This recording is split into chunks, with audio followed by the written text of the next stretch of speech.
सो दोस्तों, एक और नया दिन और मैं बलजीत परमार हाजिर हूँ एक नई कहानी, एक नया किस्सा लेकर। सबसे पहले तो आपसे माफ़ी मांगते हैं कि इतने दिन आपके रूबरू नहीं हो सके। तबीयत बहुत ख़राब थी, मौसम बहुत ख़राब है पंजाब का, चंडीगढ़ का। खैर, कोई इसमें समय वेस्ट करने का कोई मतलब नहीं, फ़ायदा नहीं। बिल्कुल हिम्मत नहीं थी, गले की आवाज़ नहीं निकल रही थी। इतना बुखार तेज था कि बात करने में भी तकलीफ होती थी। लेकिन आज थोड़ा ठीक हुआ तो हिम्मत करके आपके सामने आने की इच्छा हुई। आज खत्म करेंगे वो कहानी जो कांजूर की शुरू की थी हमने। उसका आखिरी पार्ट आपको मैं सुनाऊंगा और वो कहानी वहाँ ख़त्म हो जाएगी। मुझे थोड़ा दुख हुआ जब कुछ लोगों ने उल्टे सीधे कमेंट दिए, खास तौर पर एक कमेंट जो नहीं देना चाहिए था उस आदमी को, पता नहीं कौन है। उसने कहा कि ये अशोक जोशी की कहानी है या द्रौपदी की साड़ी है। शर्म आनी चाहिए ऐसे लोगों को जो इस किस्म के कमेंट करते हैं। अरे भाई, मैं आपसे कोई पैसे लेता हूँ क्या? ये पेड चैनल नहीं है, फ्री चैनल है। आपको सुनना है सुनिए, नहीं सुनना नहीं सुनिए। लेकिन इस किस्म की टिप्पणी जो सामाजिक, धार्मिक, हर तरीके से गलत है, वो नहीं करनी चाहिए। मैंने वो कमेंट जानबूझकर डिलीट नहीं किया ताकि आप सब लोग देख सको, लेकिन मुझे तकलीफ बहुत हुई। मैंने सोचा मैं यहीं ख़त्म करता हूँ और आगे से कभी कोई लंबी सीरीज नहीं सुनाई जाएगी जिसको लोग साड़ी समझने लग जाएं। शर्म आनी चाहिए ऐसे लोगों को। खैर, आखिरी किस्सा 21 नवंबर को सतीश राजे का मर्डर होता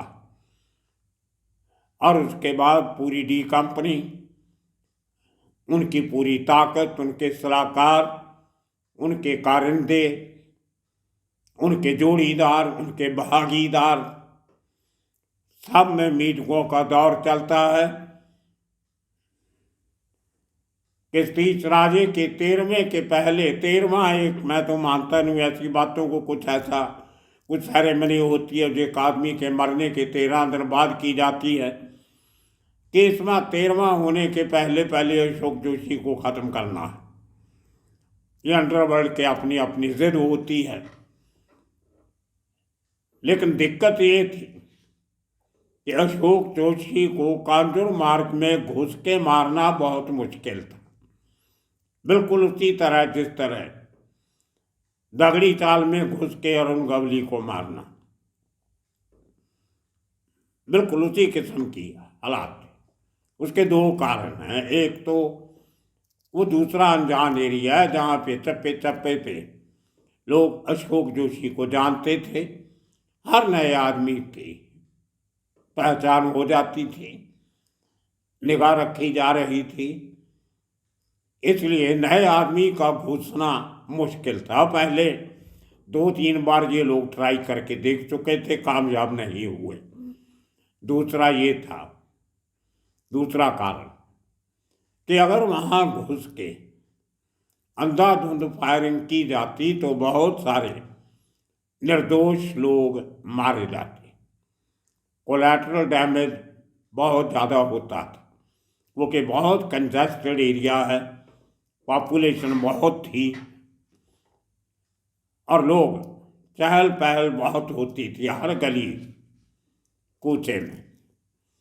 तो फैसला किया गया कि किसी तरह अशोक जोशी को बाहर निकाला जाए घर के।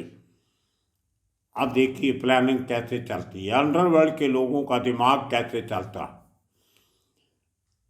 प्लानिंग की गई कि जब तक ये घर से नहीं निकलेगा इसको मारना बहुत मुश्किल है, और 13 दिन का समय भी हमारे लिए बहुत कम है।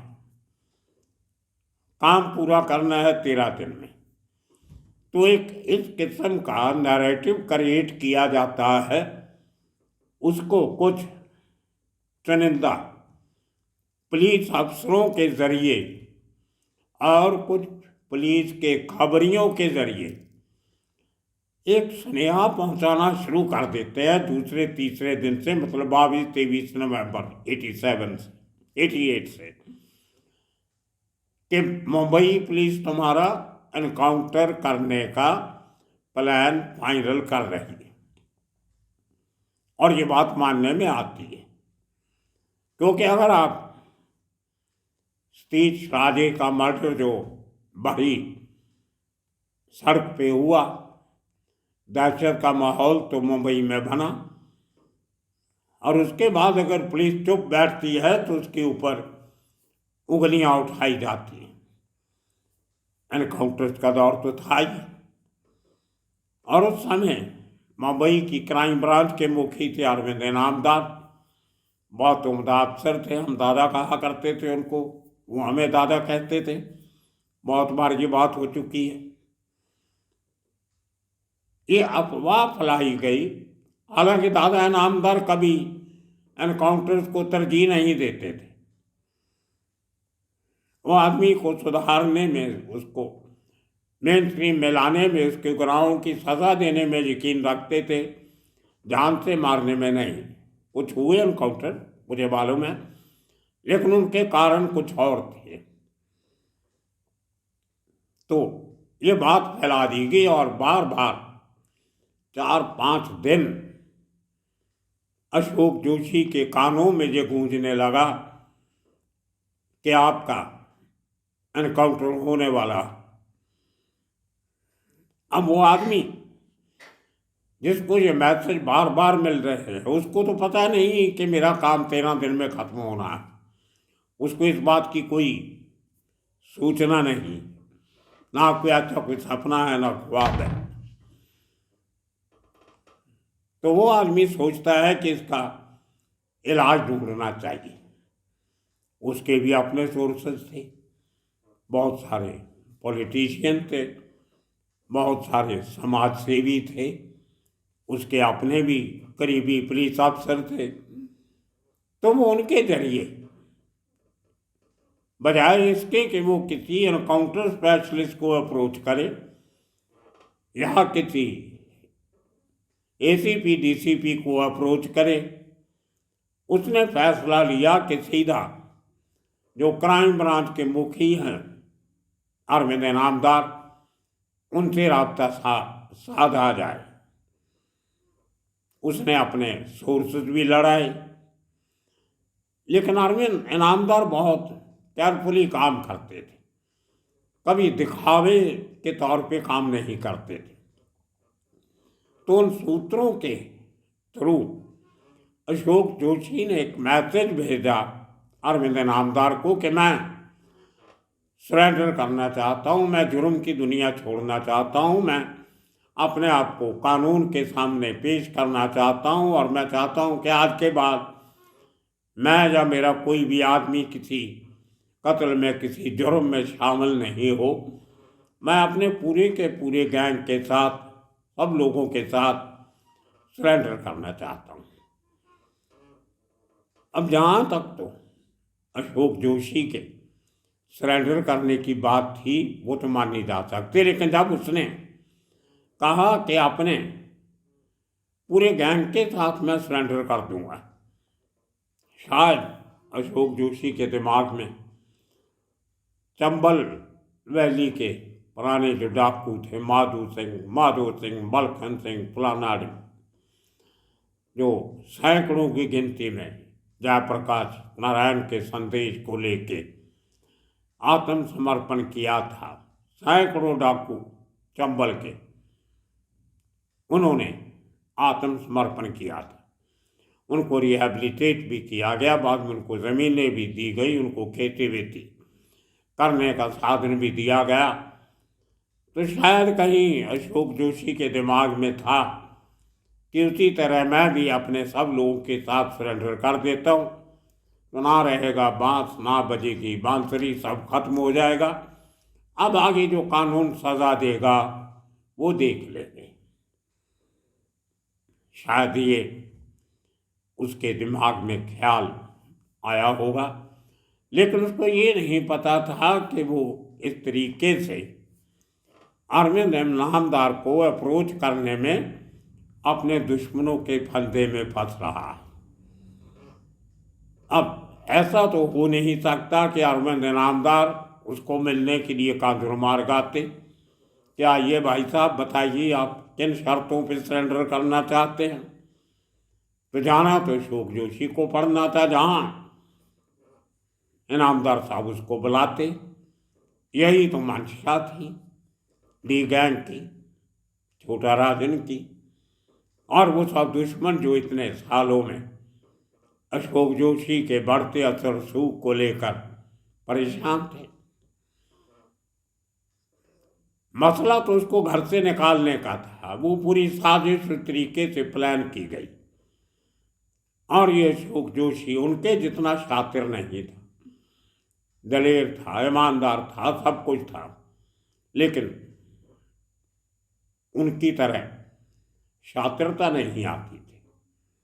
आ गया उनके चक्कर में। और वो लोग जो इसके बिहाफ पे बात कर रहे थे अरविंद इनामदार से, उन लोगों ने और इसके जो वो साथी जो सरेंडर करने के खिलाफ थे, वो अंदर खाते छोटा राजन के टच में जाने लगे कि बॉस तो सरेंडर करने जा रहा है, लेकिन हम सरेंडर नहीं करना चाहते, हम आपके साथ मिलके काम करना चाहते हैं। Once a gangster always a gangster, यही तो छोटा राजन को और दाऊद को चाहिए था। उन्होंने कहा आप आराम से बैठो, शांति से, चिंता मत करो, हम आपको संभालेंगे, कोई बात नहीं, तुम सरेंडर करने दो, अच्छी बात है, जेल में जाएगा, लेकिन हाँ कभी जब आपको की खबर मिले कि ये कब घर से निकलेगा, कब किसको मिलने जाएगा, तो हमें थोड़ा सा इशारा कर देना, हमें भी मालूम पड़े किसको मिलने जा रहा है।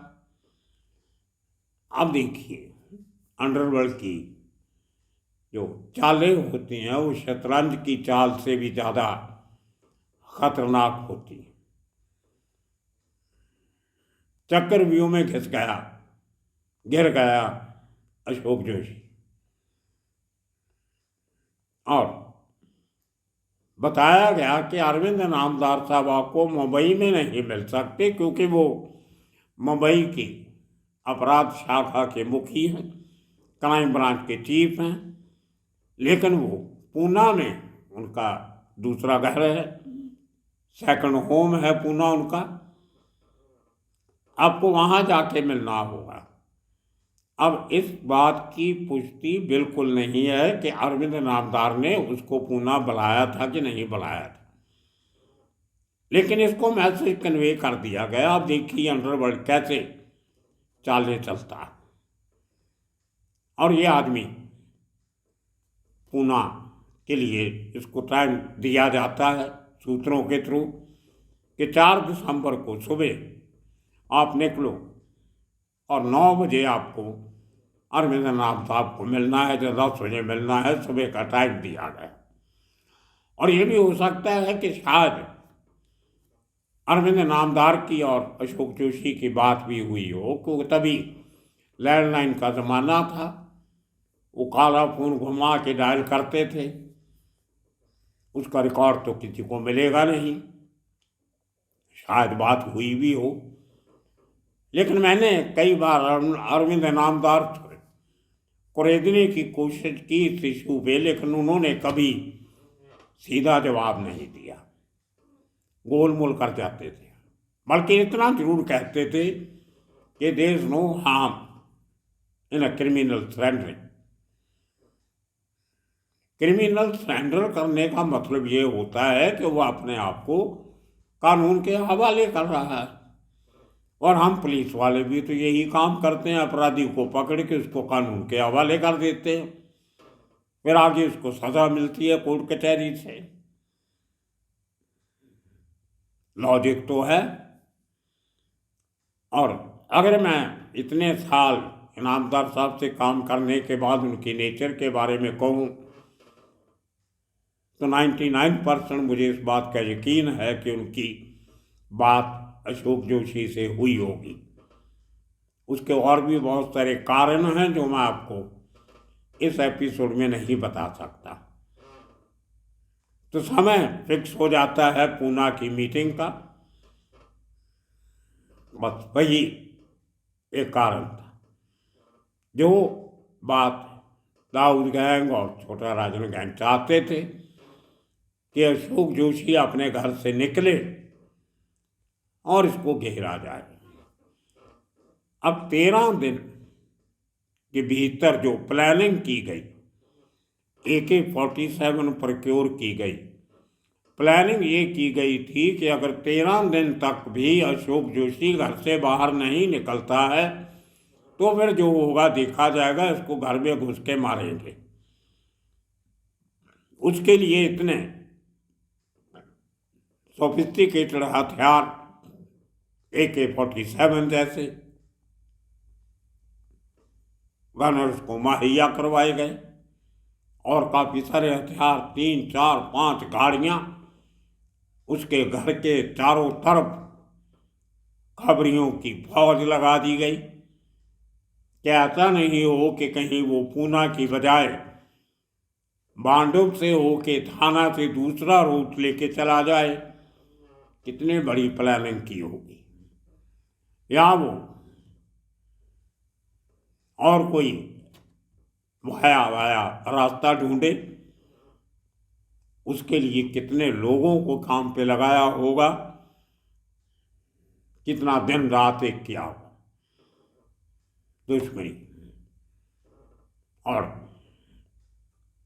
हमने बात की थी कि वो ड्राइवर जिसने पहले अशोक जोशी की जान बचाई थी, गाड़ी घुमा के छोटे से रास्ते पे जब पूना के लिए निकल रहे थे तो वो लड़का अपने घर में सोया हुआ था। उसको पता नहीं था कि भाई को बाहर जाना है, क्योंकि भाई को एक नया ड्राइवर मिल गया था, श्याम सुंदर नायर, जिसने सतीश राधे की मुखबरी की थी। और वही श्याम सुंदर नायर, भाई ने सोचा हमारा आदमी है, इसी को ले चलते हैं, पुराना ड्राइवर है, वो यंग लड़का है बेचारा, पहाड़ी रास्ता है, कहीं गड़बड़ नहीं कर दे। लेकिन गाड़ी चलने के पहले वो लड़का उठ गए और भाग के आया कि भाई गाड़ी मैं चलाऊंगा, रवि मात्रे। तो अशोक जोशी बोलते हैं कि कोई बात नहीं, हम शाम को वापस आ रहे हैं, कहीं दूर नहीं जाना है, नज़दीक जाना है कहीं, हम आते हैं। और आप देखिए इस बात से कितना फर्क पड़ता है। जब पनवेल हाईवे पे कलोखे गांव पे इनकी गाड़ी रोकी जाती है पूना के रास्ते पे, छोटा राजन के 3-4 गाड़ियां जो सब हथियार गाड़ी को घेरते हैं, अगर उस दिन वो गाड़ी वो रवि महात्रे चला रहा होता, उसने गाड़ी रोकनी नहीं थी। वो भले एक्सीडेंट हो जाता, कुछ होता, वो भाई को निकालने की कोशिश करता अशोक जोशी, क्योंकि उसका वफादार था। लेकिन गलती हो गई। एक वो आदमी जिसने दूसरे की मुखबरी करके उसको मरवाया, उसको आपने अपना ड्राइवर रख लिया, जो सोचा तक नहीं, जो उसको धोखा दे सकता, कल हमें भी दे सकता। और वही हुआ। जैसे ही उसने गाड़ियां देखी दुश्मनों की, उसने गाड़ी रोक दी और गाड़ी रोक के भागने की कोशिश की, इसके पहले कि दुश्मन अशोक जोशी पे गोलियां चला सकते। अशोक जोशी ने पहले गोलियां चला के श्याम सुंदर नायर को मारा। उसने अपनी जान की परवाह नहीं की, मैं बचूं नहीं, लेकिन उसको सबक दिया। दोस्तों ये हैं अंडरवर्ल्ड के किस्से, जारी रखेंगे। आज बड़ी मुश्किल से हिम्मत करके ये एपिसोड बनाया है। अशोक जोशी के कांजुर कहानियों के किस्से का आज आखिरी एपिसोड था। कल से कुछ और नए इशू, नए विषय लेकर फिर आपके सामने हाजिर होंगे। अभी भी तबीयत बिल्कुल ठीक नहीं है, बहुत मुश्किल से ये एपिसोड बनाया है। आशा करता हूँ आप हमारा साथ देते रहेंगे, इसी तरह प्यार मोहब्बत से इस चैनल देखते रहेंगे, हमारा हौसला बढ़ाते रहेंगे। और सब लोगों की दुआओं का असर है, जो सैकड़े मुझे फ़ोन आए, मैसेजेस आए पिछले 4-5 दिन में, उससे हौसला बहुत मिलता है। आप सबका बहुत बहुत धन्यवाद, शुक्रिया।